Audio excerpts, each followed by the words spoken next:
안녕하세요. 모멘텀 헤어라인 이선민입니다. 오늘은 탈모약과 성욕에 대한 얘기를 좀 드리려고 해요. 남자분들이 이것 때문에 걱정이 돼서 사실은 탈모약을 꺼리시는 분들이 굉장히 많아서 좀 상세하게 한번 알아볼게요. 일단 여자분들이 드시는 미녹시딜은 성욕과한테 아무 관련이 없습니다. 호르몬과 상관이 없고요. 그러면 탈모약이 왜 문제가 되느냐? 남자 탈모약의 경우에 이런 문제가 나타날 수 있는데요.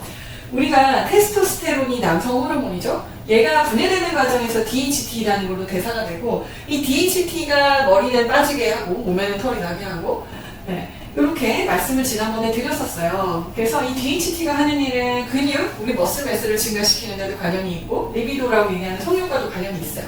그런데 테스토스테론과 이런 역할이 좀 겹치거든요. DHT는 좀 일부 겹치고 보조적인 역할을 하기 때문에 얘가 억제가 된다고 해서 사실은 크게 영향은 없는 경우가 많아요.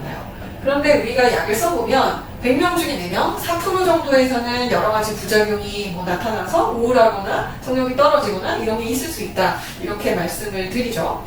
그런데 그럼 여기서 이렇게 넘어가는 데 작용하는 효소가 5알파 리덕타제라는 거입니다. 그런데 이 5알파 리덕타제는 타입 1, 2, 3 세 가지가 있어요. 지금까지 이제 타입 3에 대해서는 관련된 이야기 없고, 타입 2에 대해서는 피나스테리드, 프로페시아라고 하는 게 제일 먼저 나왔죠. 타입 2를 억제를 하는 경우 우리가 보면 성욕 감퇴가 한 1% 정도에서 있었어요. 그리고 이제 아보다트라고 얘기하는 두타스테리드 약은 타입 1과 2를 모두 차단을 합니다. 그래서 90% 이상 차단을 해서 성욕 감퇴되는 경우가 2% 정도, 좀 더 많죠. 이렇게 보고가 되고 있어서 어쨌든 차단이 된다고 해서 몸에 하나도 없는 약, 그렇지는 않아요. 그래서 사실은 부작용이 그렇게 심한 약들은 아닙니다. 그럼에도 불구하고 내가 만약에 좀 재수없게 이 1%나 2%에 해당이 되는 경우, 그래서 성욕이 너무 떨어져서 나는 좀 힘들다. 그걸 위해서 이제 핀주베라는 전에 말씀드린 도포하는 피나스테리드가 나왔죠. 이 경우는 거의 부작용이 없습니다. 전신 흡수가 거의 없어서요. 그래서 그런 대안이 있습니다. 그래서 우리가 피나스테리드를 쓰고 만약에 부작용은 없는데 진행이 계속 있는 것 같다. 그러면 두타스테리드를 쓸 수 있죠.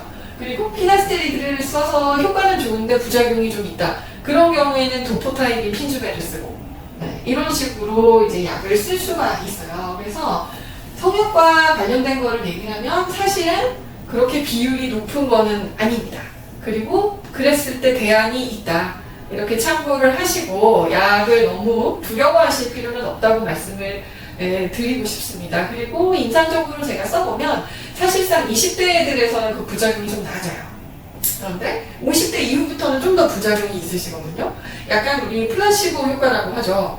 그런 심리적인 요인도 분명히 같이 있을 거라고 생각이 좀 되고요. 그래서 이런 정보를 충분히 파악을 하셔서 그렇게 위험하거나 그런 게 아니고 혹시 부작용이 있어도 끊으면 대체로 돌아온다. 그리고 뿌리는 약이 있다. 이렇게 참고하시면 좋겠습니다. 이상입니다. 감사합니다.